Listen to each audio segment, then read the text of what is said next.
E aí galera, beleza? Tudo bom com vocês? Meu nome é Elda, para quem ainda não me conhece. Esse é mais um vídeo do nosso canal Engenhalizando, mais um da série de vídeos onde a gente está falando sobre as matérias do curso de engenharia em geral, né? Até o quarto semestre, como eu já disse nos vídeos anteriores, as matérias são iguais para todos os cursos de engenharia, isso pelo menos na minha faculdade, na maioria também. Tanto que tem inclusive faculdades federais, universidades federais, que tem um núcleo comum, e aí a partir do quinto semestre a pessoa ela se encaminha para a área que ela deseja, seja engenharia civil, engenharia mecânica, ou dentro das engenharias que a faculdade oferece. É, eu quero pedir a vocês, mais uma vez, por gentileza, se inscrevam no canal. Um canal onde a gente vai estar falando sobre engenharia, sobre tecnologia, sobre diversos assuntos interessantes voltados para a área especificamente de engenharia e também curiosidades sobre o universo, porque a engenharia também faz parte disso, né, através das suas contribuições. E assim, após a vinheta, a gente vem com as matérias do terceiro semestre dos cursos de engenharia.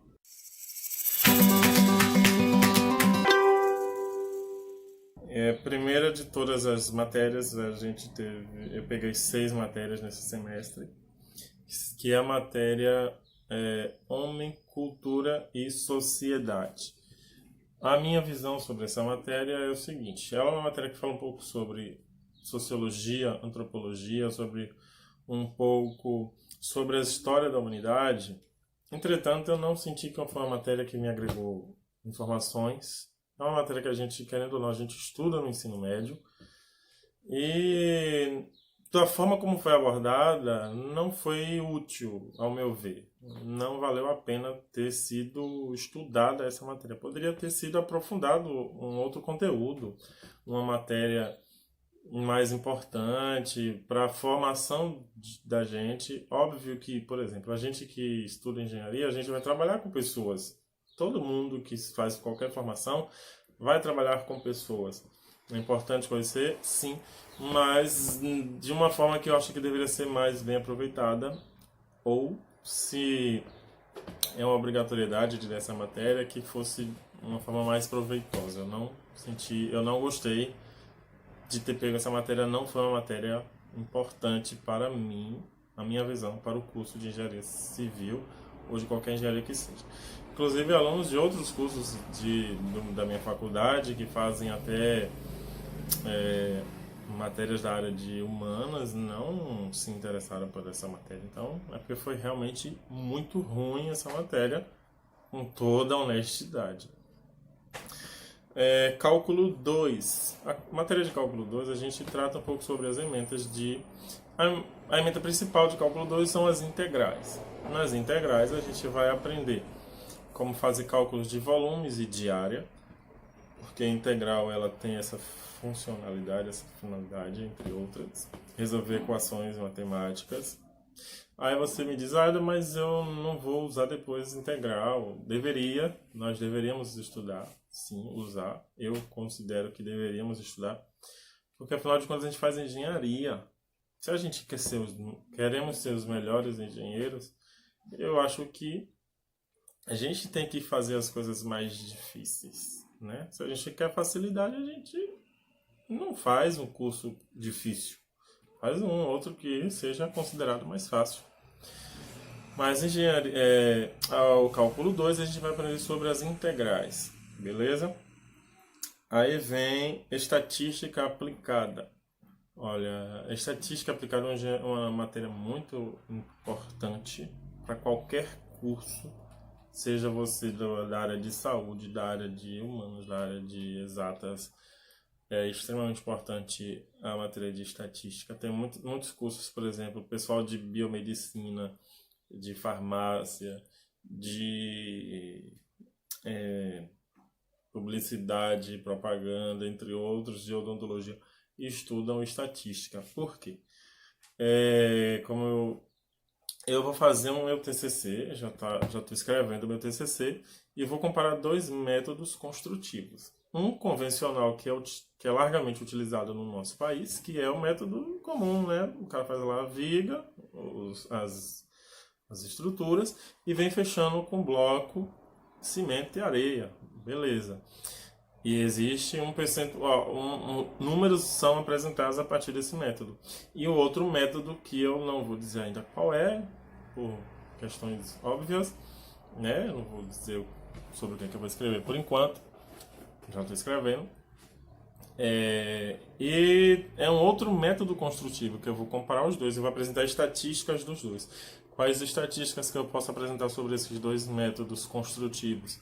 Tempo de execução, quantidade de pessoas envolvidas nesse trabalho, valores gastos, né? Porque um pode ser mais caro que o outro, envolvendo toda a filosofia de trabalho. Então, a estatística é importante para isso. Outro exemplo da estatística, o IBGE, né, que é o Instituto Brasileiro de Geografia e Estatística, o censo que o IBGE realiza é de 10 em 10 anos. Vai ter um, se eu não estiver enganado, agora em 2020 ou 2021. Então, como é que o IBGE ele apresenta as informações anuais, sendo que o censo geral é de 10 em 10 anos? Por exemplo, vamos dizer, como é que o IBGE vai apresentar a população do Brasil daqui a 3 anos, sendo que não tenha sido feito um censo? Através de estatística, beleza? Física geral e experimental 1. É uma física parecida com a física do ensino médio, onde a gente vai falar sobre as 3 leis de Newton, que está aparecendo aí para vocês. As 3 leis de Newton. E também um pouco sobre lançamento oblíquo, sobre pares de forças, sobre aceleração, enfim. É uma matéria bem tranquila. Aí você diz, você está falando isso porque você já passou. Não, é porque realmente é bem fácil, bem tranquilo de fazer essa matéria. Se você está indo bem em física no seu ensino médio, ou já fez o ensino médio e está indo, ou começou o curso de engenharia agora, não fique preocupado, porque Física 1 é bem tranquilo. Você vai estudar sobre as leis de Newton, sobre algumas coisas bem básicas da física. A outra matéria, métodos numéricos. É uma matéria onde a gente vai falar um pouco sobre iterações matemáticas, sobre sistemas de equação, para a gente chegar em resultados,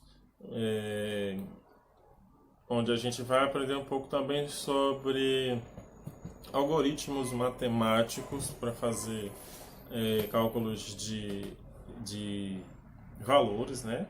Tendo ali uma margem de erro equivalente ao que for necessário para que se chegue a um valor. Não chega a ser exato os valores. Por exemplo, 3 mais 3 a gente sabe que é 6, mas existe um monte de variáveis que a gente poderia usar. Montamos uma equação, um sistema de equações, e dizer, olha, eu quero que o resultado seja próximo disso e tenha um erro, um desvio padrão tal, um erro tal. Então, no método numérico, você vai aprender a fazer essas iterações matemáticas e esses cálculos numéricos interessantes. Então, pessoal, a última matéria que a gente vai falar hoje é mecânica para engenharia, que eu considero uma matéria muito importante para o curso, pois é a primeira matéria que a gente vai falar sobre as decomposições de força. É como se fosse a primeira matéria das matérias de estrutura, pois o curso de engenharia, principalmente engenharia civil e talvez o pessoal de engenharia mecânica, fala muito sobre a questão das estruturas, né? Porque a gente realmente vai trabalhar com estruturas. A gente, por exemplo, que faça engenharia civil, a gente vai trabalhar com estruturas de prédios, de pontes, de aeroportos, de portos, de estradas, de rodovias, de ruas, de casas. Então, a estrutura é importante para que esses objetos, essas construções tenham vida útil muito grande e resistam às situações que vierem ser solicitadas, né, submetidas. E o pessoal que faz engenharia mecânica, por exemplo, que projetam carros, caminhões, que projetam máquinas, essas máquinas precisam resistir, né, por exemplo, a pesos, a solicitações de carga.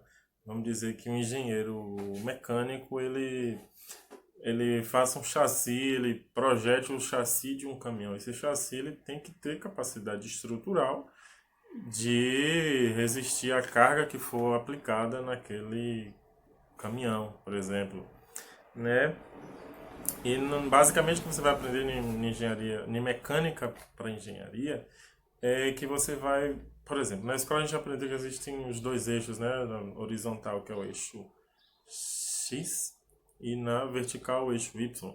Mas perpendicular a esses dois eixos, que seria como se fosse de frente para trás, tem o eixo Z, que compreende aquilo com que a gente vive. A gente vive num mundo de três dimensões espaciais, pelo menos a gente percebe três dimensões, pode ser que tenha mais dimensões espaciais, mas aí já é uma outra discussão.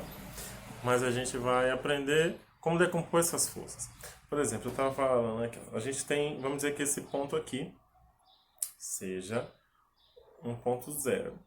E para cima e para baixo a gente tem o eixo Y, aqui por baixo o eixo X, perdão.